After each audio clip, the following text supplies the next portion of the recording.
নমস্কার। গল্পে গল্পে গাথা মালিকা চ্যানেলে আমি দেবনীতে আপনাদের সকলকে স্বাগত জানাই। আপনারা শুনছেন প্রতিভা বসুর লেখা উপন্যাস অগ্নি তুষার। আজ শোনাচ্ছি উপন্যাসটির পঞ্চম পর্ব। ধরো শেষ হলে উঠে আস্তে আস্তে ডাক্তার মৈত্র বললেন, স্মিথের সঙ্গে যদি মল্লিকার দেখা হয় তাহলে তাদের মনের আকাশটিও কি এমনি করেই আলোয় ভরে যাবে না? নীলিমা অন্যমনস্ক ছিল, অভিভূত ছিল, জবাব দিল না।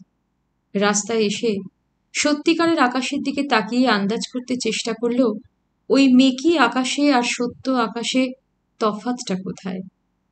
সেই আকাশে রাত ছিল, এই আকাশ এখন বেলা 4টের রোদে ঝকঝক করছে।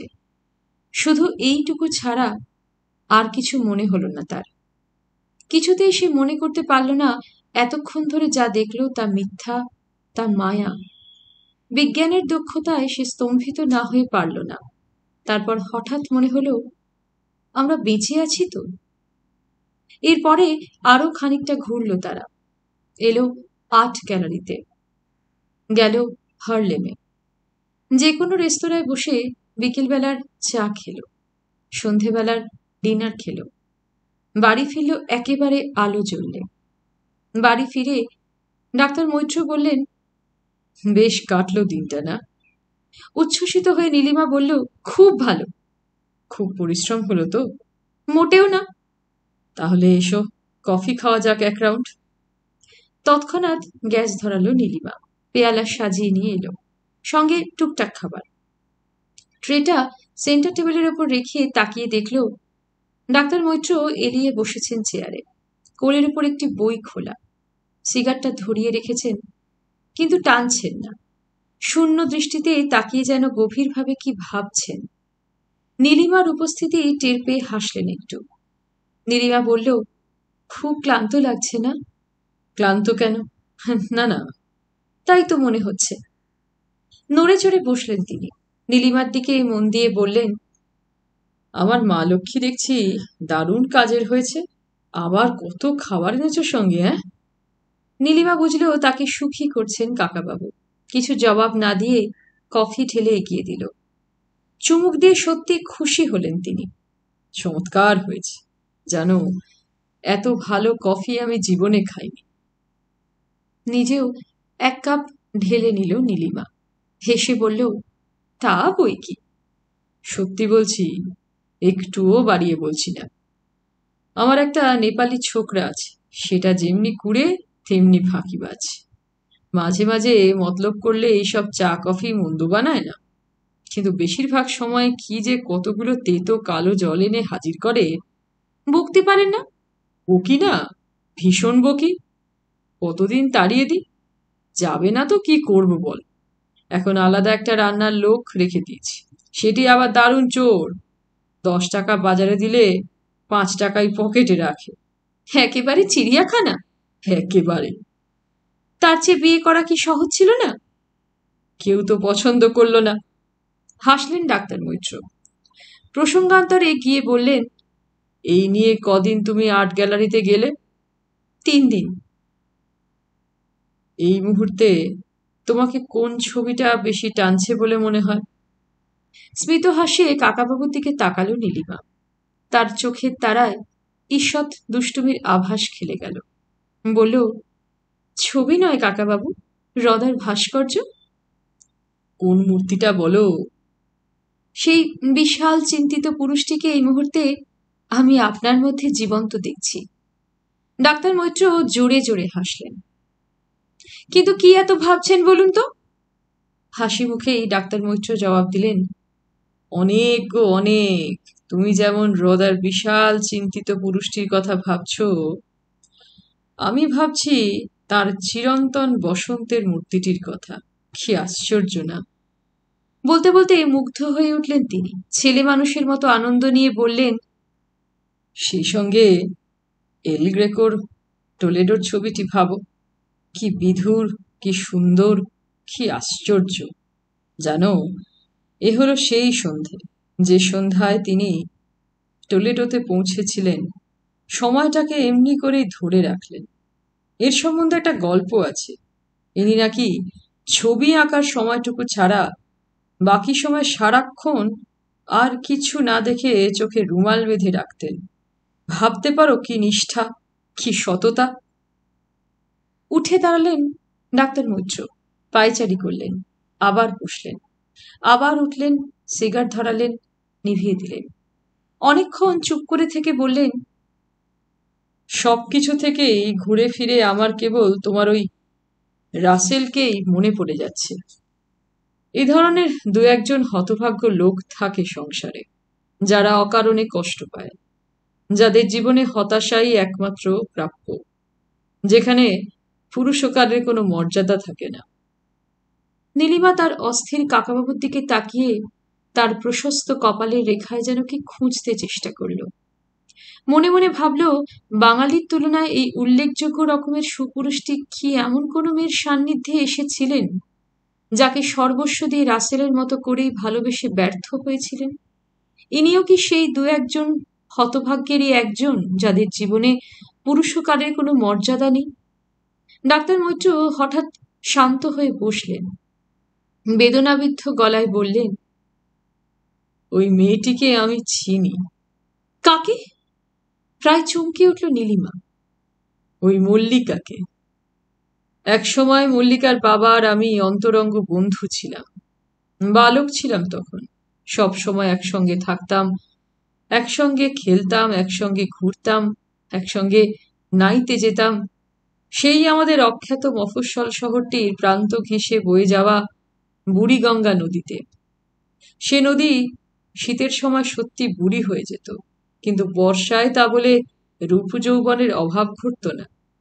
তীরে তীরে ছলছল করত ঢেউ, স্টিমার যেত দুলে দুলে, মস্ত মস্ত সওদাগরি নৌকো চলত গদাই লস্করির চালে। আমরা গুরুজনদের চোখে ধুলো দিয়ে হাফ প্যান্টের ওপর লাল ডুরে গামছা বেঁধে খুব ঝাঁপাঝাঁপি করতাম গিয়ে। চলে যাওয়া নৌকো ধরে ঝুলতাম, গামছা ভাসিয়ে মাছ ধরতাম, ডুব সাঁতার কাটতাম, হুটোপুটির অন্ত ছিল না আমাদের। সেই সময়ে শৈলেশ্বরী ছিল আমার অহরহ সঙ্গী। বয়সে সে খানিকটা বড় ছিল আমার, আমি তার বুদ্ধিতেই চলতাম। আমি মনে করতাম শৈলেশ্বরের মতো বুদ্ধিমান লোক বোধহয় সারা পৃথিবীতেও নেই। ডাক্তার মৈত্র থামলেন। নীলিমা চুপ করে রইল। সে বুঝতে পারল, নিবিড় অন্ধকার হাতড়ে হাতড়ে একটা মানুষ যেমন আলোতে পৌঁছাবার জন্য ব্যাকুল হয়, আজ তার কাকাবাবু তেমনি তার সারা জীবনের সব অন্ধকার কক্ষগুলোর মরচে পড়া দরজা জানলা খুলে দিতে ব্যাকুল হয়েছেন। কাউকে বলতে চাইছেন সব, শ্রোতা তার কাছে ততটা নয় যতটা বলে ফেলে নিজের বুক হালকা করার ব্যাকুলতা। মল্লিকার খবরের জন্য আগ্রহ বোধ করলেও কিছু জিজ্ঞাসা করে কাকাবাবুকে সচেতন করে দিল না। নিঃশব্দে তাকিয়ে থেকে তাকে সব কথা বলে ফেলতে সাহায্য করল। তাছাড়া এই চাপা স্বভাবের মানুষটির ঈষৎ রহস্যময় জীবনের গল্পের গন্ধে ছেলেবেলার মতো কিছুটা কৌতূহল অনুভব করল সে। ডাক্তার মৈত্র বললেন, আসলে শৈলেশ্বরের সঙ্গে আমার জীবনের একটা মস্ত মিল ছিল। তারও মা বাবা ছিল না, আমারও ছিল না। আমি আমার মাসির কাছে থাকতাম, শৈলেশ্বর তার মামার কাছে থাকত।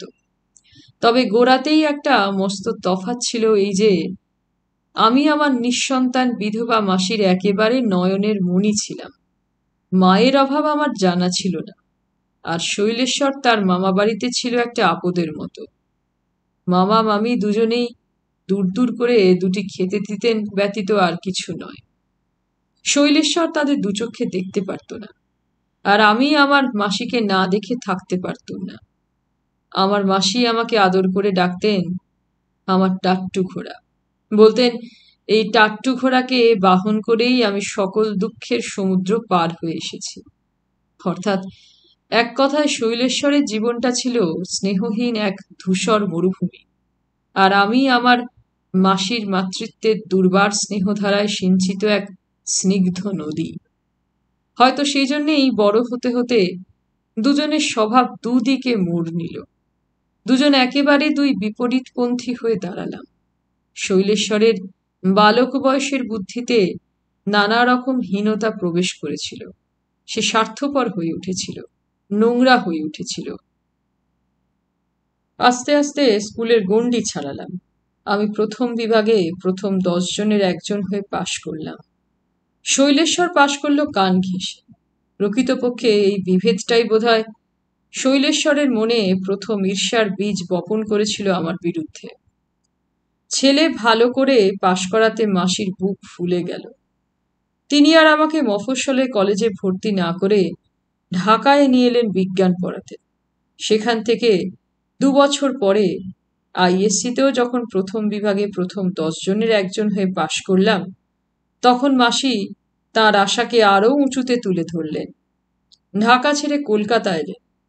নিজের সমস্ত অলংকার বিক্রি করে স্বামীর সঞ্চিত অর্থ 2 হাতে খরচ করে মেডিকেল কলেজে ভর্তি করে দিলেন আমাকে। একটি ছোট ফ্ল্যাট নিয়ে অতি কায়ক্লেশে বাস করতে লাগলাম আমরা। মাসির সেই আশাকেও সফল করে প্রত্যেক বছর বৃত্তি পেয়ে আমি একদিন টাট্টু ঘোড়ার মতোই পরীক্ষার সব কটা ধাপ ডিঙিয়ে গেলাম। মাসি তৃপ্তির নিঃশ্বাস ফেলে বললেন, এইবার চল ফিরে যাই। অবাক হয়ে বললাম, কোথায়? কোথায় আবার? যেখানে আমাদের দেশ। ওখানে গিয়ে কি করব? কি আবার? ডাক্তারি করবি? এখানেই তো আমি হাসপাতালে কাজ পেয়ে যাচ্ছি। তাছাড়া প্র্যাকটিস জমিয়ে ভালো কিছু করতে হলে তো কলকাতাই আসল জায়গা। সমস্ত যুক্তি নস্যাৎ করে দিয়ে মাসি বললেন, আহা, ডাক্তারের আবার আসল নকল কি? অসুখ কলকাতার লোকের করলেও যা, ভৈরবগঞ্জের লোকের করলেও তাই। তবু নিজের দেশের লোকেরা একজন উপযুক্ত ডাক্তার পেলে যদি ভালো চিকিৎসায় ভালো হয়ে যায়, সেটাই বেশি সার্থক। হাজার হোক তার আমাদের চেনা। প্রায় কাঁদো কাঁদো হলাম আমি। যুবক বয়সের সাধের কলকাতায় এ ছেড়ে কোন মুড়ো ওই এক গঞ্জে গিয়ে বাস করতে চায়? সেখানে কি আছে? প্রতিযোগিতা আছে, না নিত্য নতুন বুদ্ধির চর্চায় শান দেবার উপায় আছে? কিন্তু মাসি অবুঝ। তিনি ফিরবেনই দেশে। আসল কথা, তার স্বামী ভৈরবগঞ্জ শহরে যখন 3 দিনের জ্বরে মারা গেলেন, মাসির সবচেয়ে বেশি আঘাত লেগেছিল এই ভেবে যে উপযুক্ত চিকিৎসকের তত্ত্বাবধানে থাকলে নিশ্চয়ই এত বড় দুর্ভাগ্য ঘনিয়ে আসত না তার জীবনে। সেই থেকে সেই বেদনা লেগে রয়েছে মনে। এতকাল পরে সেই অভাব মোচনে তিনি তৎপর হয়ে উঠলেন। একজনের যে কারণে 10 দিক অন্ধকার হয়ে গিয়েছিল, আর একজন যেন সেই দুঃখ না পায়। এত কাণ্ড করে আমাকে ডাক্তারি পড়াবার চেষ্টার পিছনে সুপ্ত কারণ বোধহয় এইটাই ছিল। মাসির ইচ্ছেকে অমান্য করতে পারলাম না আমি। কলকাতা ছাড়তে কষ্ট হলো, কিন্তু কর্তব্যকেই বড় করে দেখলাম। মাসির জীবনে আর কি আছে আমি ছাড়া? আর এই আমার জন্য তিনি সারা জীবন কি না করেছেন। মাসির এই সদিচ্ছাটাকে সম্মান করা অবশ্য কর্তব্য বলেই মনে হলো আমার। একদিন কলকাতার মমতা ত্যাগ করে প্রায় চোখের জল মুছতে মুছতে চলে এলাম আবার ভৈরবগঞ্জে। পুরো 6 বছর পরে এসে আমার বিশ্রী লাগতে লাগলো। মাসি সান্ত্বনা দিয়ে বললেন, 2 দিন পরে দেখবি এরাই তোর আসলে আপনজন। এদের যখন অসুখ সারিয়ে তুলবি, দেখবি কত আনন্দ হবে হৃদয়। তাছাড়া টাকা কড়ির দিক থেকেও তুই ঠকবি না। এখানে তুই ছাড়া আর ভালো ডাক্তার আছে নাকি কেউ? কথাটা তিনি মিথ্যে বলেননি, তা কয়েক মাসের মধ্যেই বুঝতে পারলাম। সেখানকার ডাক্তার সাহেব হয়ে ডাক্তারির পসার 1 বছরের মধ্যে এমন জমে উঠল যে নাওয়া খাওয়ার সময় রইল না। সুনাম ছড়িয়ে পড়ল চারদিকে। সকলে সম্মান করতে লাগলো, ভালোবাসতে লাগলো। ডাক্তার সাহেব বলতে সবাই তখন অস্থির। ভালো লাগলো সেই সম্মান, সেই ভালোবাসা। মন মজে গেল কাজে। আমি যেমন ডাক্তার সাহেব হয়ে খ্যাতির শিখরে উঠেছিলাম, শৈলেশ্বরও তেমনি উকিলবাবু হয়ে কম যাচ্ছিল না। তাকে দেখে, তার কথা শুনে আমার মনে হলো মামা মামির অনাদর অবহেলার উপর প্রতিশোধ নেবার জন্যই যেন সেই শহরে এসে উকিল হয়ে বসেছে। প্রথমে সে মামলা করে তার বাবার গচ্ছিত সামান্য কিছু টাকাকে সুদ শুদ্ধ দ্বিগুণ ভাবে আদায় করলো তাদের কাছ থেকে। তারপর কড়ায় গন্ডায় জিনিসপত্র বুঝে নিয়ে পৃথক হলো। অবশ্যই পৃথক সে অনেক আগেই হয়ে গিয়েছিল। বিএ পাশ করবার পরেই আইন পড়তে ঢাকায় এসেছিল এবং তার নিজের খরচ সে নিজেই চালাচ্ছিল। সে আইন পড়ুক এটা ইচ্ছে ছিল না মামা মামির। তারা চেয়েছিলেন সে চাকরি খুঁজুক। কিন্তু শৈলেশ্বর যখন নিজের জেদ বজায় রেখে চলে গিয়েছিল, বেশ কড়া রকমের কথা কাটাকাটি করেই গিয়েছিল। তার বাবার লাইফ ইন্স্যুরেন্সের 1,000 টাকার খবর সে ছেলেবেলা থেকেই জানত। খরচের জন্য তখন সেই টাকাটা দাবি করেছিল সে। মামা দেননি। মামিমা তুড়ে গাল দিয়ে বলেছিলেন, 10 বছর না পুড়তেই তো বাপ মাকে খেয়ে মামার ঘাড় ভাঙতে এসেছিস। এই যে এতদিন লিখলি, পড়লি, খেলি, এর পয়সা এলো কোথা থেকে শুনি? কত হাজার টাকা বেরিয়ে গেল আর এখন এসেছিস সেই 1,000 টাকার দাবি জানাতে? বেঈমান আর কাকে বলে? লোকে কথায় বলে, জম জামাই ভাগিনা, 3 নয় আপনা। এরপরে শৈলেশ্বর আর কথা না বলে চলে গিয়েছিল। প্রথমে গিয়ে এক আত্মীয়ের বাড়ি উঠেছিল। তারপর এক বাড়িতে থাকা খাওয়ার সামান্য মাইনের বদলে একটি ছেলেকে পড়াবার কাজ পেয়ে গেল। তা বাদেও টিউশনি করত সে। প্রত্যেকটি পয়সা হিসেব করে খরচ করত। এভাবেই 3 বছর ল পড়ল, পাশ করল এবং বেশ কিছু সঞ্চয় হাতে নিয়ে ফিরে এলো ভৈরবগঞ্জে। মামা তখন উকিল ভাগ্নেকে একটু খাতির যত্ন করতে লাগলেন। মামিও ভালো মানুষ সাজলেন। কিছুদিনের মধ্যেই তাদের ভালোবাসার বিনিময়ে ঘটি বাটি নিয়ে সে আলাদা হলো। আলাদা হয়েই মামলা করল সেই 1,000 টাকার জন্য। টিউশনির ভেলাটা সে তখনই ডুবিয়ে দিল না। সেই সময়ে বিএ পাশের সংখ্যা ওই গঞ্জ শহরে খুব বেশি ছিল না। ম্যাট্রিক পরীক্ষার্থী ছাত্রদের ডাক সর্বদাই আসত। আস্তে আস্তে প্র্যাকটিসও জমে উঠল সেই সঙ্গে। কিন্তু ওকালতিতে বসবার খরচ অনেক। শৈলেশ্বরের সামান্য টাকা দেখতে দেখতে শেষ হয়ে এলো। আর তারপরেই হঠাৎ শোনা গেল সে বিয়ে করছে। আমার মাসি বললেন, খবর শুনেছিস? আমি বললাম, কি? শৈল তো মস্ত মুরব্বি বাগিয়েছে। আমাকে তাকিয়ে থাকতে দেখে মাসি ভেঙে বললেন কথাটা। ও যদি উকিল না হয় তবে আর কে হবে বল? কেন বলো তো? প্রথমেই তো এক প্যাচ খেলে অতগুলো টাকা আদায় করে নিল মামার কাছ থেকে, এখন বাগাচ্ছে শ্বশুরের কাছ থেকে। তার মানে পণ নিচ্ছে? সে কি যেমন তেমন পণ নাকি? নগদে 4,500 টাকা, গয়না 33 ভরি সোনার, ওদিকে ঘড়ি, চেন, সাইকেল, এদিকে বরভোজনের তামা, কাঁসল, পিতল, পাথর। সে কি? কোথা থেকে এক বুড়ো বুড়ি ধরে এনে খুঁড়োকুড়ি সাজিয়েছে। তাদের শিকন্ডি করে এই দরদাম চালাচ্ছে মেয়ের বাপের সঙ্গে। হতে পারে না। হয়ে গেল আর হতে পারে না? মেয়ের বাপ বড় লোক, তার উপরে মানুষটি নাকি খুব সাদাসিধে। উকিল জামাইয়ের উপর এমনিতেই নজর পড়েছে তার। তার উপরে শৈলেশ্বরের কটা রং। শুনেছি ভদ্রলোকের মেয়েটি কালো, আর কালো বলেই তার খুব ফর্সা জামাইয়ের দিকে ঝোঁক। আর সেই সুযোগও খুব নিচ্ছে শৈল। বন্ধুর বিষয়ে কথা শুনে মনটা খারাপ হয়ে গেল আমার। ভাবতে ভালো লাগলো না শৈলেশ্বর এত ছোট হয়ে গেছে, এত ব্যবসায়ী হয়েছে। এই যে রীতিমতো বর্বরতা। ছি, মানুষের একটা আদর্শও তো আছে। আমি পরের দিন সন্ধ্যাবেলা গিয়ে হাজির হলাম বন্ধু গৃহে। আরে এসো এসো, অভ্যর্থনায় উদ্বেল হয়ে উঠল শৈলেশ্বর। হঠাৎ কি মনে করে? শুনলাম তুমি বিয়ে করছো। তাহলে শুনেছ? ভালো। শূন্য ঘরে আর মন টিকছে না, বুঝলে? শূন্য ঘর ভরতেই বিয়ে করছো নাকি শূন্য পকেট পূর্ণ করার ইচ্ছেটাই বড়? তা যা মনে করো। মনে করা করে কিছু নেই।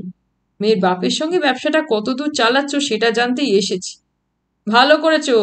এসো না, দুই বন্ধু এক দড়িতেই ঝুলে পড়ি। ভদ্রলোকের 2টি মেয়েই বিয়ের যোগ্য, এটি বড়। বলো তো ছোটটি, তোমার জন্য চেষ্টা করি। তোমার চেষ্টার দৌড়টাই শোনা যাক আগে। কি শুনতে চাও বলো? ভদ্রলোকের গলায় গামছা দিয়ে কি কি আদায় করছো?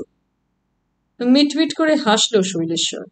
না হে না, গলায় গামছা দেওয়ার দরকার হচ্ছে না, উনি দিচ্ছে।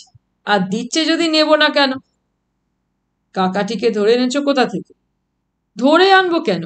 বাবা কাকা ছাড়া কোনো মানুষ কখনো ধরাধামে এসেছে বলে শুনেছো নাকি? এতদিন কোথায় ছিলেন সব? ছিলেন ছিলেন, ঠিক দরকার মতো এসে হাজির হয়েছে। কিন্তু ওসব কথা ছাড়ো, প্র্যাকটিস কেমন হচ্ছে বলো? শেষে তুমি টাকা নিয়ে বিয়ে করবে, দরদাম করে বউ আনবে? আমি আমার নিজের কথাতেই লেগে রইলাম। শৈলেশ্বর উঠে গিয়ে চায়ের কথা বলে এসে বসল। শোনো, একটা কাজ করতে হবে তোমাকে। কি? বিয়ের সব ঠিক, আমার সঙ্গে আমার ভাই হয়ে যেতে হবে। ভাই মানে? ভাই মানে ভাই, মাস্তুতো পিস্তুতো খুঁড়তুতো কত রকমের ভাই তো আছে জগতে। তুমি আমার মাস্তুতো ভাই হয়ে যাবে। আমি গম্ভীর হয়ে বললাম, ভাই কেন? বন্ধুতায় আটকাচ্ছে কোথায়? একটু আটকাচ্ছে। তোমার মতো একটা মাস্তুতো ভাই থাকা যে বরের একটা আলাদা কোয়ালিফিকেশন, তা তোমার মাথায় ঢুকবে না। শৈলেশ্বর হাসল। বয়স অল্প, মাসির আদরে মানুষ, সংসারের হালচাল তো জানো না কিছু। দেখো না, লক্ষ্মী ছাড়া জীবনটাতে স্ত্রী আনবার জন্য কেমন কাকা কাকিমাকে আনিয়ে ঘরের হাল ফিরিয়েছি। এখন মাসি আর মাস্তুতো ভাই থাকলে পায়ের জোর বাড়ে। শ্বশুর যখন ঘটককে জিজ্ঞেস করেছিলেন, ও, ঘটক লাগিয়ে বিয়ে ঠিক করেছো, কোনো দিকে ত্রুটি রাখোনি? তবেই বোঝো, এটুকুর জন্য আর বাকি থাকে কেন? বিদ্যা বুদ্ধির খবর তো হাতে কলমেই জানা যাবে। চেহারাটা দেখেও অপছন্দ হবার কথা নয়। কেবল তিনকুলে কেউ নেই, এটাই তো একমাত্র খুঁত। তিনকুলে যে মামা মামি কাকা কাকিতে ভরপুর, সেইটা দেখিয়ে দিতে চাই। না, আমি ওসবের মধ্যে নেই। তোমার কেবল ছল চাতুরি। আর এর মধ্যে তুমি ছল চাতুরিটা দেখলে কোথায় শুনি? কাকা কি আমার সত্যি কাকা নয়? মামা কি আমার সত্যি মামা নয়? আর তোমার মাসি যে আমারও সম্পর্কে মাসি হন, তাও তুমি তাকে জিজ্ঞেস করলেই জানতে পারবে। আর তাদের ছেলেপুলেরা নিশ্চয়ই আমার ভাই বোন। আমি চুপ করে রইলাম। শৈলেশ্বর আমার পিঠে হাত রাখল। বলো, অস্বীকার করতে পারো সে কথা? তুমি আমি বন্ধু তো বটেই, কিন্তু আত্মীয়তা সূত্রে ভাইও, বুঝলে? গলার স্বরে সে ভালোবাসা ঢালল। আমাকে ভুল বুঝো না টাট্টু, আমার মনের কথা আমি সব বলবো তোমাকে। এখন শুধু জেনে রাখো, আত্মীয় স্বজন নেই, শুধুমাত্র এইটুকুর জন্য বিয়েটা আমি ফসকাতে দিতে পারি না। অনেক কপাল জোরে এমন একটা বিয়ে আমার ঠিক হয়েছে। শুধু কি টাকা করেই পাচ্ছি? গৃহলক্ষ্মী যিনি আসছেন, তিনি সত্যিই লক্ষ্মী, লেখাপড়া জানে, স্বভাবের তুলনা নেই, আর দেখতে প্রকৃতই শ্রীমতী। বৌদিকে দেখে আমার পছন্দের তুমি নিন্দে করতে পারবে না। মেয়েও দেখে এসেছো গিয়ে? তাই এসেছি। তখন তো কই আমাকে জানাওনি? আরে বাপু, যত চশমখড়ি হই, একটু চক্ষু লজ্জা তো আছে। তুমি যে আমার এই রাস্তা পছন্দ করবে না তা তো জানি, তাই সব ঠিক হয়ে যাওয়ার আগে বলিনি কিছু। শোনো, টাকা আমার চাই, তা যে করেই হোক। চারদিকে আমার কেউ নেই, এ সংসারে কারো কাছ থেকে আমি কিছু পাইনি। নিজে নিজেই বেয়ে বেয়ে উপরতলায় উঠতে হবে আমাকে। ওকালতিতে বসতে কত টাকার দরকার তার কি তোমার ধারণা আছে কোনো? সংসারে কি কখনো চড়ে বড়ে বেরিয়েছো? মাসির বৃত্ত ছিল, পায়ে পা রেখে দৌড়ে গিয়ে ডাক্তারি পাশ করে এলে। কিন্তু টাকা কি জিনিস তা আমি প্রতি পদক্ষেপে অনুভব করছি। ঈশ্বর আমাকে আশৈশব বঞ্চিত করেছেন, তার সেই অভিশাপ আমি আমার পুরুষকারের জোরেই খণ্ডন করব। আমি বড় লোক হব, আমি 10 জনের একজন হয়ে মাথা তুলে দাঁড়াবো, আর তার জন্য। শৈলেশ্বর থামল, চুপ করে থেকে বলল, এ তো আর চুরি জোচ্চুরির টাকা নয়। আমার নেই, তার আছে, তাই আমি তার কাছ থেকে চেয়ে নিচ্ছি। আর রাজি না হয় তার কেউ নেই, কিন্তু তার মেয়েকে বিয়ে করা মাত্রই তো একান্ত আপনজন। আমাকে দেবে না তো দেবে কাকে? এতে আমার বিবেকের উপর সত্যি কোনো আঘাত পড়ছে না টাট্টু। হ্যাঁ, রুচির কথাটা তুলতে পারো বটে। তোমার মতো কৃতি আর ভাগ্যবান পুরুষের বেলাতেই ওসব খাটে। ওসব আমার জন্য নয়। শোনো, যার কাছ থেকে মুচড়ে নিংড়ে এখন এমন মরিয়া হয়ে নিচ্ছি, দুদিন পরে তার মেয়েকে যত্ন দিয়ে, ভালোবাসা দিয়ে, সুখ দিয়ে তার সব ঋণ আমি শোধ করে দেব। আমাকে খুব পছন্দ হয়েছে ভদ্রলোকের। বিনয়ের অবতার হয়ে খুব সুখী করে দিয়েছি। যেটুকু খুঁতখুঁতানি ওই আত্মীয় নিয়ে। ঘটককে নাকি বলেছেন ছেলেটির সবই ভালো, তবে মা বাপ ভাই বোন কেউ নেই, সেটা একটু কেমন লাগছে। ঘটকটি তৎক্ষণাৎ উপস্থিত বুদ্ধি খাটিয়ে বলে এসেছে, এটা আপনি বলছেন কি মজুমদার মশাই? এমন বিচক্ষণ ব্যক্তি হয়ে একথা কি আপনাকে মানায়? এই খুঁড়ো খুঁড়ি প্রাণ এই ছেলে, ওদিকে মামা মামির চোখের মণি, দেশে জ্যাঠা আছে, জাটতুতো ভাইয়েরা সব কলকাতাতে বড় বড় চাকরি করে।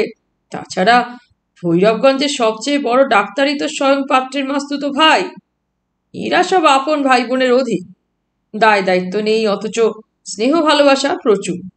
সহায় হিসেবে কত মূল্যবান। শৈলেশ্বর হাসল। ঘটকটা আচ্ছা চালাক, বুঝলে, কিন্তু ঘটকের সে কথাগুলোকে সত্য প্রতিপন্ন করতে না পারলে শেষ পর্যন্ত কি দাঁড়ায় কে জানে। জানো তো, এইসব কাজ লক্ষ্য কথায় পূর্ণ হয়, না হওয়া পর্যন্ত বিশ্বাস কি। একবার যখন একটা খটকা ঢুকেইছে ভদ্রলোকের মাথায়, তখন সেটাকে উচ্ছেদ করাই বুদ্ধিমানের কাজ। আর তার জন্য তোমাদের পাঁচজনের সাহায্য। আমি যখন মনে মনে জানি এসব মিথ্যে কথা, তখন আমি কোনো রকমেই তোমাকে সাহায্য করব না। তুমি কি প্রেমে পড়ে বিয়ে করছো? তুমি বিয়ে করছো লোভে, স্বার্থের লোভে। আমি জেদ করে মাথা নাড়লাম। শৈলেশ্বর হেসে বলল, কামিনী আর কাঞ্চন এপিট ওপিট। যার লোভে পড়ে বিয়ে করি না কেন, লোভ লোভী। না, ভালোবেসে বিয়ে করাকে লোভ বলে না। কি বলে? তার নাম নেই, কিন্তু তার সঙ্গে লোভেরও সম্পর্ক নেই কোনো। তার মানে ভালোবেসে বিয়ে করলে তুমি মিথ্যে কথা বলতে রাজি ছিলে। প্রয়োজন হলে, অর্থাৎ যদি তোমার উপকার হতো, হয়তো বলতাম, কিন্তু এজন্যে বলবো না।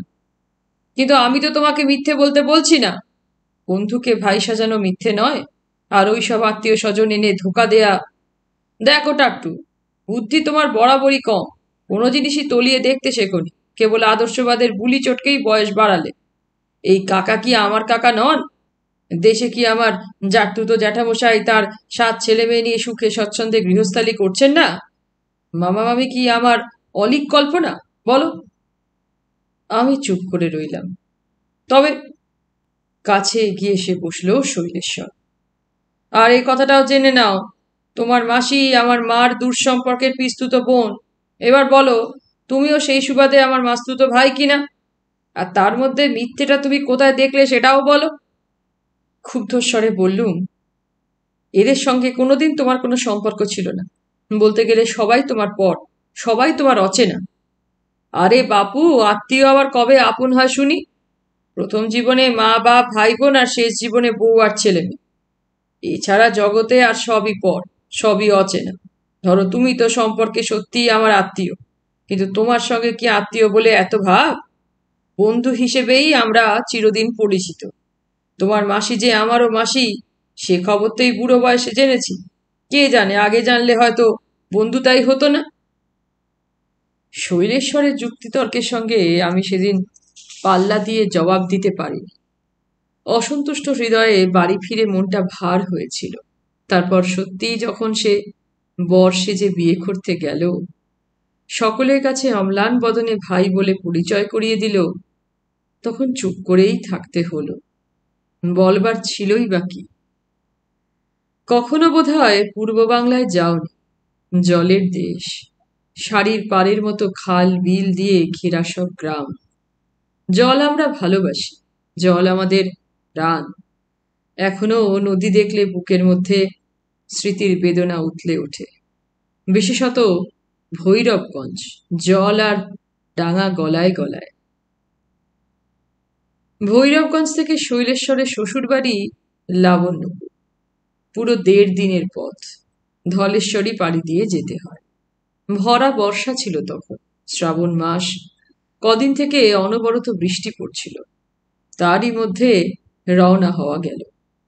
সেই থই থই বৃষ্টিতে পাছে কোনো বিঘ্ন ঘটে, সেজন্য 4 দিন হাতে রেখে রওনা হতে হয়েছিল। সব মিলিয়ে আমরা 50 জন বরযাত্রী ছিলাম সঙ্গে। বরের জন্য সাজানো বড় নৌকোয়, পূর্ব বাংলায় যাকে পিনিশ বলে, অর্থাৎ একখানা 2 কামরার হাউসবোটে আমরা অন্তরঙ্গ বন্ধু এবং সমবয়সীরা সঙ্গে ছিলাম। আর গুরুস্থানীয়রা আলাদা আলাদা 7খানা ঘাসি নৌকোয়। এখন ভাবি, ভদ্রলোকের ঘাড় ভাঙতে এত বরযাত্রীও জুটিয়েছিল কেমন করে। বলেছিল, যেমন আত্মীয় দেখতে চায় দেখুক। গ্রামের বিয়ে শহরের মতো নয় যে এলো বসলো খেলো চলে গেল। এখানে আসে বসে খায় শোয় থাকে। 50 জনের এই ব্যবস্থা বড় সহজ নয়।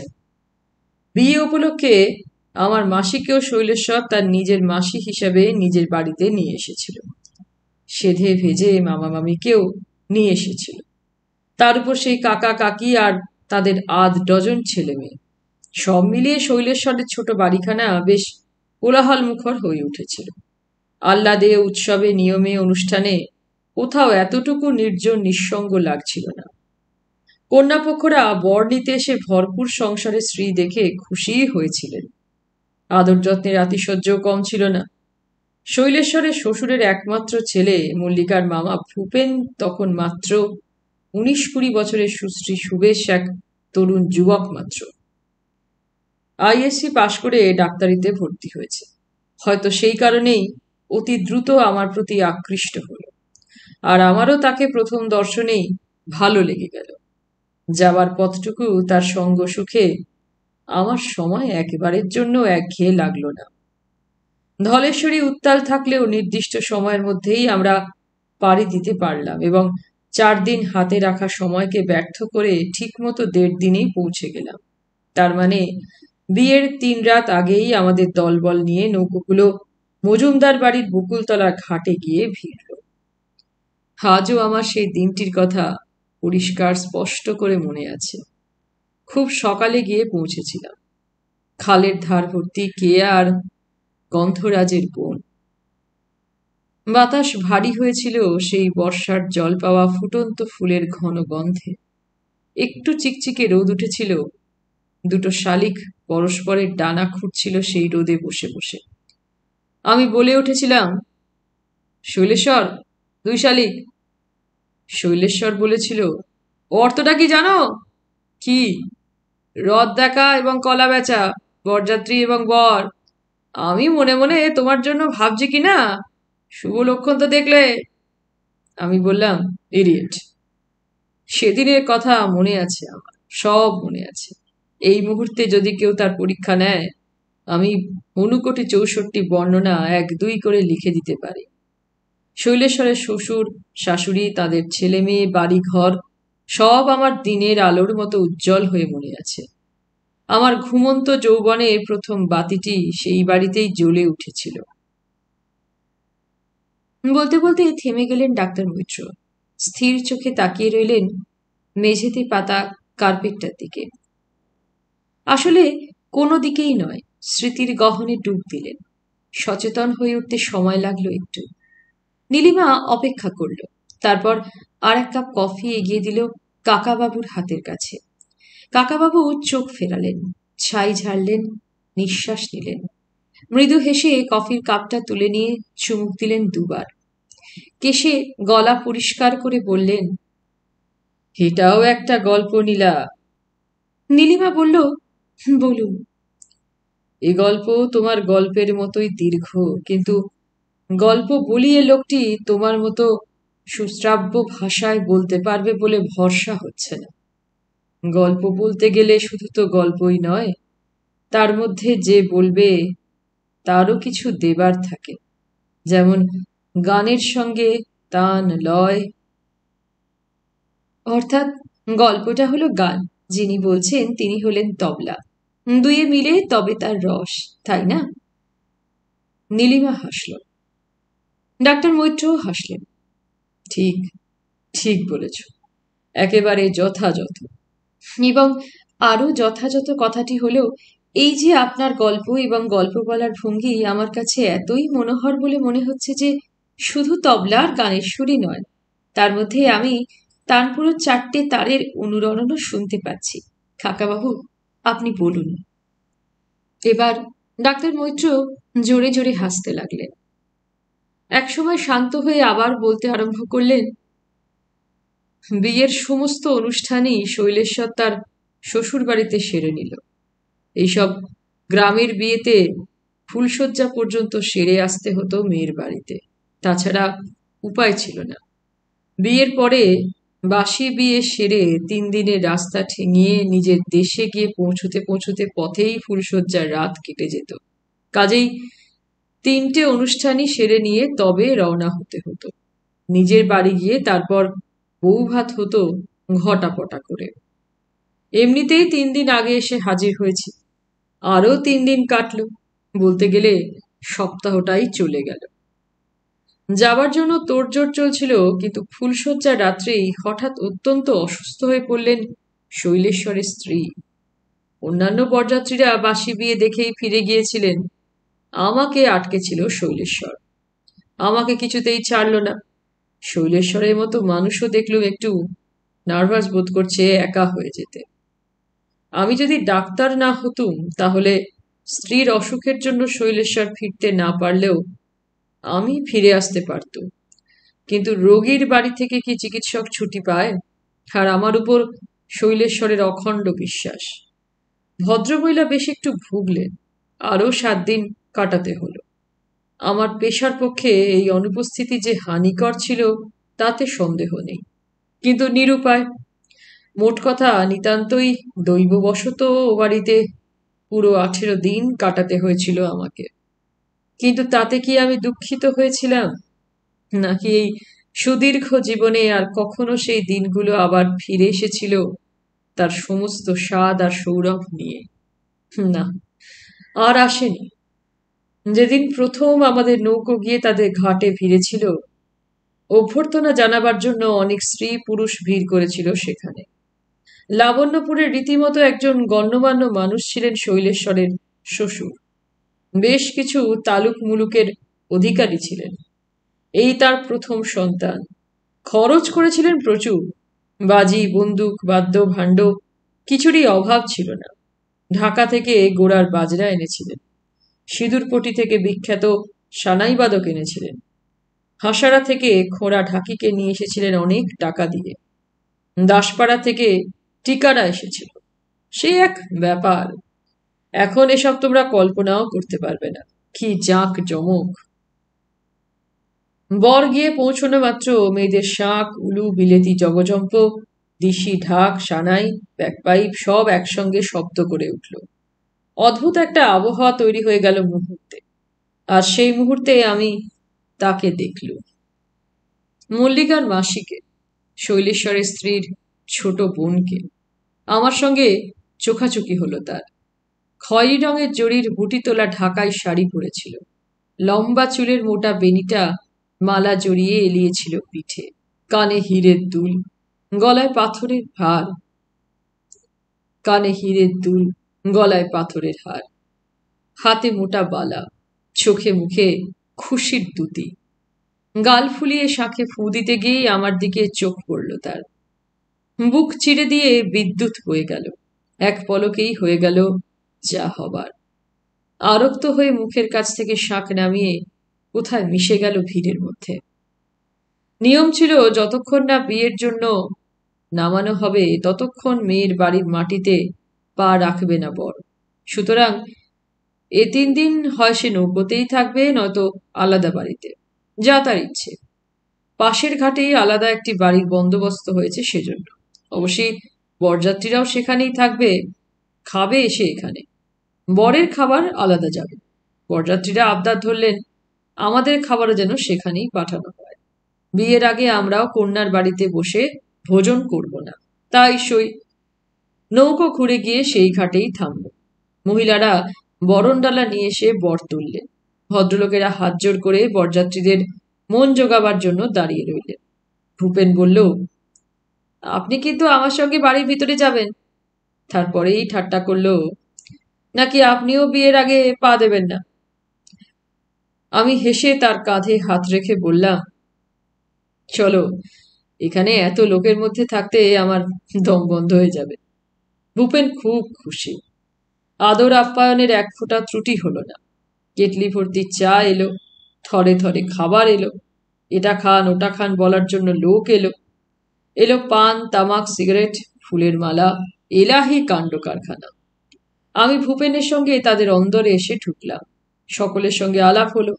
ওর মা, বাবা, মামা, মাসি, খুড়ি, জেঠি, পিসি সব এসে জড়ো হলেন। আমি তাদের ভাবি বরের ভাই। আমি বা কম কি? তাদের মিলিত কৌতূহলী দৃষ্টির তলায় নিজেকে পেতে রাখতে রাখতে আমি ঘেমে উঠলাম। ভূপেন তার দিদিকেও টেনে নিয়ে এলো। 1.5 বছরের বড় দিদি, শৈলেশ্বরের ভাবি স্ত্রী, চমৎকার মহিলা। মুখ তুলে হাসলেন একটু, নরম গলায় আলাপ করলেন। খাবার সময় কাছে বসলেন।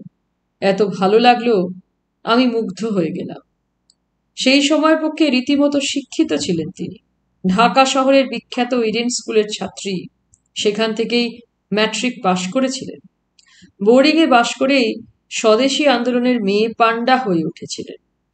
একবার কোথায় কোন সংঘের সঙ্গে মিছিলে বোধহয় পুলিশের হাতে ধরা পড়তে পড়তে বেঁচে গেলেন। খবর পাওয়ার সঙ্গে সঙ্গে বাপ গিয়ে নিয়ে এলেন তাকে। আর যেতে দিলেন না। বললেন, এবার বিয়ে দেব, যথেষ্ট বড় হয়েছ। মেয়ে বলল, আমি বিয়ে করব না। এই জেদ সে বজায়ও রেখেছিল কিছুদিন। শেষ পর্যন্ত মা বাবা সোনা লক্ষ্মী বলে রাজি করিয়ে ফেললেন। আসলে ফুটফুটে ফর্সা জামাই দেখে মোহিত হয়ে গেলেন তার বাবা। নিজে কালো বলে ফর্সার উপর তার আবাল্যের আকর্ষণ। এই মেয়েটি তার রং পেয়েছে, সেজন্য আরো বেশি গৌরবর্ণ জামাইয়ের উপর ঝোঁক। তাছাড়া কথাবার্তায় শৈলেশ্বর জন্মপটু। দরকার মতো মানুষকে ব্যবহার দিয়ে মুগ্ধ করতে তার জুড়ি কম দেখেছে। ভিতরের মনে যত আবর্জনাই থাকুক, বাইরে সে অত্যন্ত পলিশড, একেবারে ঝকঝকে। সকাল থেকে সন্ধে পর্যন্ত ভূপেনের সঙ্গে ভূপেনের ঘরে বেশ ভালোভাবেই কেটে গেল দিনটা। কিন্তু সেই ক্ষণিকার জন্য মনে মনে উদ্ভ্রান্ত লাগছিল। সে কে জানতে ইচ্ছে করছিল আবার দেখা হোক তার সঙ্গে। মেয়েরা এখনকার মতো সহজে কোনো ছেলের সঙ্গে মেলামেশায় অভ্যস্ত ছিল না তখন। অসম্ভব লাজুক হতো তারা। লজ্জাই ছিল ভূষণ। সেই শিক্ষাই দেওয়া হতো তাদের। আসলে পিতামাতা, ভ্রাতা, পড়শি সকলের চাপে চাপে মেয়েদের জীবন প্রায় অন্ধকারে মিশে থাকত। আর তাই বোধহয় বিয়ে হওয়া মাত্রই এক একটি মেয়ে একেবারে ফাজিলের চূড়ান্ত হয়ে উঠত। আমি তখনও সে বাড়িতে অনাত্মীয় পুরুষ, বিশেষত যুবক। কোনো অবিবাহিত যুবতীকেই তাই দেখতে পাওয়া সম্ভব ছিল না। তা যত আকুতিই থাক, আভাসে আড়ালে অল্পবয়সী অনেক মেয়ের উপস্থিতিই আমার হৃদয়ে আলোড়ন তুলছিল। বুঝতে পারছিলাম সেই দলে সেও আছে। তাদের কলকল কথা, অকারণ হাসির জলতরঙ্গ সবই আমার শ্রবণকে আবিষ্ট করে রাখছিল, কিন্তু চোখের তৃষ্ণা মিটছিল না। অবশ্যই আর কারোর জন্য তেমন কোনো তৃষ্ণাবোধ ছিল না আমার। সব ছাপিয়ে সেই বিশিষ্টির জন্যই উৎসুক হয়ে উঠেছিলাম বেশি। প্রকাণ্ড চক মিলানো বাড়ি, যেমন হয় গ্রামের বড়লোকদের। মাঝখানের বিশাল বাঁধানো উঠোনটির মাঝখানে মস্ত আলপনা আঁকা। সেই উঠোনে একসঙ্গে 3টে বিয়ে হতে পারে। 12টা গোল গোল গর্ত করা আছে। সে গর্তগুলো বাঁধানো নয়। ভূপেন বলল, বিয়ে হলে ওই গর্তে কলা গাছ পোঁতা হয়। 4টে কলা গাছ চারদিকে পুঁতে মাঝখানে বিয়ের জায়গা সাজানো হয়, এবং যাতে 3টে বিয়ে একসঙ্গে হতে পারে সেজন্যই ওই রকম নির্দিষ্ট জায়গায় সব মিলিয়ে 12টা গর্ত আছে। সেই উঠোন পেরোলে আবার আর একটা মাটির উঠোন, তার ওদিকে রান্নাঘর, খাবার ঘর, গোলাঘর, নিরামিষ ঘর, ঢেকি ঘর, আঁতুর ঘর। তুমি বোধহয় আঁতুর ঘরটা বুঝতে পারলে না। বাড়িতে যত মেয়ের যত সন্তান হবে, প্রথম ভূমিষ্ঠ হবে সেই ঘরে। 9 দিন সেখানে থেকে চান করে বাচ্চা নিয়ে তবে ঘরে আসবে। তার আগে অশুদ্ধ, অস্পৃশ্য। গ্রামের এই আঁতুর ঘরগুলো ছিল নরক। মানুষের জন্মকে এরা এইভাবেই সমাদর করত। প্রসূতি মেয়েকে 9 দিনের আগে ছুলে স্নান করতে হতো।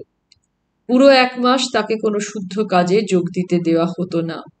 তবে সবকিছু নিয়মকানুনের মধ্যেই তলিয়ে দেখলে দেখা যায়, বেশিরভাগ ক্ষেত্রেই তার একটা ভালো দিক আছে। আমাদের দেশের মেয়েরা তখন ছিল পরিবারের সরকারি সম্পত্তি। বিশেষত যে মেয়েটি ঘরে বউ হয়ে এলো, তার তো কথাই নেই। বলতে গেলে নেহাতি একজন সেবাদাসী। সকাল থেকে রাত্রি পর্যন্ত শাশুড়ি ননদের খোঁটা খেতে খেতে কাজের চাকায় চরকির মতো ঘুরত। ত্রুটি হলে উপায় নেই, শুধু বাচ্চা হলেই ওই 1 মাসের বিশ্রাম। কোনো সহৃদয় মানুষ হয়তো ধর্মের নামে, সংস্কারের নামে নিয়মটি বেঁধে দিয়ে গিয়েছিলেন। ভালোই করেছিলেন, নইলে কি আর বাঁচত মেয়েগুলো? অবশ্যই ওদের আঁতুর ঘরটা বাঁধানো ছিল, চেহারাটা ভদ্র ছিল। জ্ঞাতি গোষ্ঠী মিলিয়ে বৃহৎ পরিবার বিয়ে উপলক্ষে আরো বৃহৎ হয়েছে। আত্মীয় পরিজনে থই থই করছে বাড়িটা। ভদ্রলোক স্বভাবতই খরচে, একেবারে যাকে বলে দিলদরিয়া মানুষ। যে কোনো ছুতোতেই হই হুল্লোড় বাঁধিয়ে দেন। 12 মাসে 13 পার্বণ অনুষ্ঠিত হয়। দোল দুর্গোৎসবে সারা গ্রাম এক করে ফেলে। আর এ তো একটা বিয়ের মতো বিয়ে। যে যেখানে আছে কোনো আত্মীয় বন্ধুকেই বোধহয় বাকি রাখেননি নিমন্ত্রণ করতে। পরের দিন সকালবেলা ভূপেন আমাকে ঘুরিয়ে ফিরিয়ে সব দেখাচ্ছিল। বাড়ির পিছন দিককার বাঁধানো পুকুর ঘাটে নিয়ে গেল সে। ঝুমকো আর মালতী ফুলের রঙে গন্ধে আমোদিত সেই ঘাট, হিজল গাছের ডালের ছাওয়া, একেবারে বইয়ে বর্ণিত কাব্যকুঞ্জ। রোদ তখনও চড়ে ওঠে। একরাশ হাঁস ভেসে বেড়াচ্ছিল জলে। কোচর ভরা ফুল নিয়ে ঘাটের তলাকার সিঁড়িতে বসে সেই আমার ক্ষণিক দেখা মেয়েটি মালা গাচ্ছিল। আমার বুকটা ধক করে উঠল। ঘাটের উপর থেকে ভূপেন চিৎকার করে ডাকলো, এই বাদ্রি, কি করছিস ওখানে? এই সুমধুর সম্ভাষণের জবাব আসতে এক বিন্দু দেরি হলো না। এই যে লম্বকর্ণ, এসো, তোমার জন্য জুতোর মালা কাচ্ছি। বলতে বলতে মুখ ফেরালো সে, আর তখনই আমাকে দেখে থমকে গেল। ভূপেন বলল, দেখলেন দেখলেন, বড় ভাইকে সম্মানের নমুনাটা দেখলেন তো? বাবা আদর করে নাম রেখেছেন সান্ত্বনা। আহারে, কি আমার সান্ত্বনা রে! সান্ত্বনা ভাইয়ের বাক্যবাণ সইতে না পেরে এবং আমার উপস্থিতিতে তার কোনো প্রতিকার করতে না পেরে জোরে জোরে পা ফেলে চলে গেল সেখান থেকে। আমি কম্পিত হৃদয়ে চুপ করে দাঁড়িয়ে রইল। নীলা, তুমি হেসো না। তোমাদের কালে এসব ন্যাকামির মতো শোনায়, অবাস্তব বলে মনে হয়, কিন্তু মামুনি, আমাদের হৃদয় ওইটুকুতেই ফেটে যেত। তার চেয়ে বেশি যে আমরা পেতুম না। আমাদের জগৎ তখন স্ত্রীলোকহীন ছিল। কোনো মেয়ের স্পর্শ গন্ধ বিবর্জিত অবস্থাতেই আমরা আমাদের যৌবন সাঙ্গ করতুম। অবশ্য বিয়ে করলে স্ত্রী, তাছাড়া শুকনো মরুভূমি। বিশ্বাস করো, এক বাড়িতে থেকেও ভূপেনের সঙ্গে অত ঘনিষ্ঠতা সত্ত্বেও তার বোনটিকে আমি শৈলেশ্বরের বিয়ের আগে পর্যন্ত ওই রকমই চকিতে 2-1 বার দেখে ফেলেছি মাত্র, তার বেশি নয়। এবং ওইটুকুর জন্যই আমাকে সব সময় সচেষ্ট থাকতে হতো। আমি সব সময় উৎকর্ণ হয়ে থাকতুম। এক ফোঁটা হাসি বা এক টুকরো কথার আভাস কানে এলেই সেই শব্দ অনুসরণ করে এমন জায়গায় এসে দাঁড়াতুম সেখান থেকে দেখা না হয়ে উপায় থাকতো না। সেটাই বা কম কি বলো? মুখের আলাপ নাই বা হলো, সেই লুকোচুরি খেলার মাধুর্য তুলনাহীন। দেখতে সে 3 ভাই বোনের মধ্যে সবচেয়ে সুন্দর ছিল। তার লাবণ্যের কোনো সীমা ছিল না। তার চোখের উজ্জ্বলতা তো ছিল শানিত পাথরের মতো। 3 দিন পরে শৈলেশ্বরের বিয়ে হয়ে গেল, আর আমি ও বাড়ির কুটুম্ব হলাম। আর হওয়া মাত্রই দেখলাম আমার সম্পর্কে বাড়ির লোক আর ততটা সতর্ক নেই। তারা সহজ হয়ে উঠেছে। যেহেতু আত্মীয়ের পর্যায়ে পড়ে গেলাম, সেহেতুই যুবতী মেয়েদের আর আমার কাছে বেরুতে কোনো বাধা রইল না। আত্মীয় হয়ে গেলেই যে চট করে এরকম একটা লাইসেন্স পেয়ে যাব, সে কথা জানা ছিল না আমার। এক রাত্রির ব্যবধানে আমি যেন রাজ্যপাট পেয়ে গেল। সান্ত্বনা তার দিদির ছায়া, সব সময় সঙ্গে সঙ্গে আছে। আমারই বা শৈলেশ্বরের ছায়া হতে বাধা কি? আমি বা সঙ্গ ছাড়ব কেন? অতএব চোখের দেখা তৃষ্ণা ভালোভাবেই মিটতে লাগলো। তার উপরে অবিরাম আমাকে জড়িয়ে শালির সঙ্গে শৈলেশ্বরের ঠাট্টা অতিরিক্ত উপভোগ্য মনে হতে লাগলো। দেখলুম দুষ্টুমিতে মেয়েটির জুড়ি মেলা ভার। সারাদিন সে লেগে আছে এর ওর পিছনে। সারা বাড়ি তার জন্য তোলপাড়। দিদির একেবারে উল্টো। শৈলেশ্বরের স্ত্রী এত শান্ত ছিলেন, এত চুপচাপ ছিলেন যে ওরকম মানুষ আমি আর দেখিনি। কিন্তু সান্ত্বনা দিদির সব নীরবতা একাই পূরণ করে দিত। ভূপেনের সঙ্গে তার অহরহ চিৎকার চেঁচামেচির সম্পর্ক। জামাইবাবুকে সে বাগে পেলেই জব্দ করে। একদিন তার সেই দুর্বুদ্ধি আরো একটু দূরে এগুলো। জামাইবাবুর ভাই পর্যন্ত পৌঁছল। দিদির দেওর, সম্পর্কটি মধুর বৈকি, আর তাকে নাজেহাল করার অধিকার নিশ্চয়ই তার আছে। জামাইবাবুকে শিখণ্ডী করে 2-1 হাত যে হয়েও যায়নি তা নয়, কিন্তু সেদিন একটি অপকর্ম করতে সে একেবারে হাতে নাতে ধরা পড়ে গেল। দুপুরে নিজের ঘরে ঘুমিয়েছিলাম। সন্তর্পণে এসে আমার মুখে এসে চুন কালি মাখিয়ে দিল। নিতান্ত গ্রাম্য ঠাট্টা, সন্দেহ নেই। আমার মতো একজন কলকাতা ফেরতা আধুনিক যুবক আর কেউ হলে নিশ্চয়ই সেটা সমর্থন করতাম না, বর্বর বলে গাল দিতাম। কিন্তু তখন মন যুক্তি খুঁজে বার করেছিল। মুখোমুখি বসে আলাপ করার সংকোচ কাটাতে না পারার এই সবই প্রতিষেধক। লজ্জার আস্তরণ ভেদ করে এটাই সেসব দিনের আলাপ। আর এ তো যে কেউ নয়, এই একমাত্র সেই যার হাতের চুনকালি মণিমুক্ত চেয়েও লোভনীয়। কাজটি সে নিপুণভাবেই করেছিল। এক গালে চুন আর এক গালে কালি মেখেই ঘুম ভাঙত আমার। না জেনে সেই চুন কালি মাখা মুখ নিয়েই ঘুরে বেরিয়ে সারা বাড়ির হাসির খোরাক জোগাত, আর আড়াল থেকে সে মজা লুটত। কিন্তু সে আশা তার পূরণ হলো না।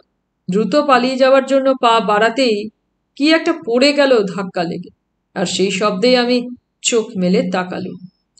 এত ভাগ্য আমি আশা করিনি।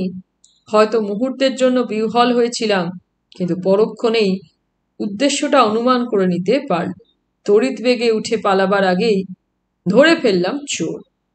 তার মুখ লাল হয়ে উঠল, বিন্দু বিন্দু ঘামে কপাল ভরে গেল। আঁচলটা ছাড়িয়ে নেবার চেষ্টায় সারা শরীর মোচড়াতে লাগলো। আমি দেখলুম তার দুই হাতের চেটোতে দুই রং মাখা, একটা চুন একটা কালি। তাহলে এই মতলবে আসা হয়েছিল? দাঁত দিয়ে ঠোঁট কামড়ে অন্যদিকে তাকিয়ে বলল, মোটেও না, আমি পাখা খুঁজতে এসেছিলাম। আমি বললুম, হাতে রং মেখে কেউ পাখা খোঁজে? চালাকি না? সে ঢোক গিলল। আমি আমার মুখের চামড়ার অস্বস্তিতে বুঝলুম ওই দুখানা হাত একটু আগে সেখানেই লিপ্ত ছিল। গালে হাত বুলিয়ে সংশয় নিরসন হলো, আর তখনই সে রং তুলে তার গালে বুলিয়ে দিল। সঙ্গে সঙ্গে সে বিড়বিড় করে উঠল, বারে, এইসব খুব অন্যায়, খুব অসভ্যতা। গম্ভীর হয়ে বললুম, এই নির্জন দুপুরে দোতলার এই একলা ঘরে পাখা খুঁজতে আসাটাও খুব অন্যায়। আর তার আগে একদিন পানের মধ্যে বালি পুড়ে পান সেজে দাসীর হাতে পাঠানো হয়েছিল, সেটাও খুব ন্যায়কর্ম বলে আমি মনে করি না। ওমা, সে আবার কবে? দুই চোখ সে কপালে তুল, এক হ্যাঁচকা টানে আঁচল ছাড়িয়ে। আমি তৎক্ষণাৎ উঠে গিয়ে রাস্তা বন্ধ করে দাঁড়ালুম। বললুম, হুম, অত সহজে ছাড়া পাওয়া যাওয়া যায় না। সে কাঁদো কাঁদো হয়ে বলল, বারে, কি শাস্তি দেব বলুন? আমি যাব। তা তো যাবেনি, কিন্তু শাস্তিটা কি? ওরকম করলে আমি শৈলেশ্বরবাবুকে গিয়ে যাতা বলবো। আমি শৈলেশ্বরের শ্বশুরকে গিয়ে যাতা বলবো। কি বলা হবে? তখনও সে অন্যদিকে মুখ ফিরিয়ে তৃতীয় ব্যক্তিতে কথা বলছিল। বলা হবে যে তার মেয়ে, মানে ছোট মেয়ে, রোজ দুপুরে নির্জন হলে চুপি চুপি আমার ঘরে। ইস, কি মিথ্যুক! কে মিথ্যুক দেখাই যাবে। রেগে গিয়ে বলল, চুন কালি মাখা মুখটা স্বভাবের সঙ্গে বেশ মানিয়ে গেছে। হেসে বলল, আয়না দিয়ে নিজের মুখটা দেখলেও তার চেয়ে কিছু উৎকৃষ্ট বলে মনে হবে না। কি? গালে হাত দিতে গিয়ে থমকালো। শাড়ির আঁচলে মুছে তাকিয়ে বলল, হিমা, তাই তো, কি ভয়ানক লোক। আসুন মুছে দিন। কি অসভ্য! অসভ্য কি? যার যার অপরাধ তার তারই তো খণ্ডন করা কর্তব্য। আমার গালের চুনকালির জন্য আপনি তাই, আমি অবশ্যই দাবি করব যে সে কালি আপনাকেই মুছে দিতে হবে। কাজেই আমি ভেবেছি আপনিও নিশ্চয়ই সে দাবি উপস্থিত করবেন আমার কাছে। সত্যি বলছি, আমি তাতে একটুও রাগ করব না, এবং সে দাবি প্রতিপালনে আমি এই মুহূর্তে রাজি। দেব, মুছে দেব। এগিয়ে গিয়েছিলাম, হাত বাড়িয়েছিলাম। যা বলে হাতটা ঠেলে সরিয়ে দিয়ে একটি কুদৃষ্টি নিক্ষেপ করে বেরিয়ে গেল। আমি অনেকক্ষণ চুপ করে দাঁড়িয়ে রইলাম। সমস্ত শরীরে মনে সুখের আরাম ছড়িয়ে পড়তে দিলাম, যেন এক পশলা খুশির বৃষ্টি, এক ঝলক দক্ষিণের হাওয়া। আজকের মতো শেষ করছি প্রতিভা বসুর লেখা উপন্যাস অগ্নি তুষার। কেমন লাগছে জানাবেন। ভালো লাগলে লাইক তো করবেনই। আর আমার পাঠ যদি আপনাদের ভালো লাগে, আমার চ্যানেল থেকে অন্যান্য গল্প উপন্যাস শুনে দেখতে পারেন। চ্যানেলটিকে সাবস্ক্রাইব করে কাইন্ডলি আমার পাশে থাকবেন। ধন্যবাদ।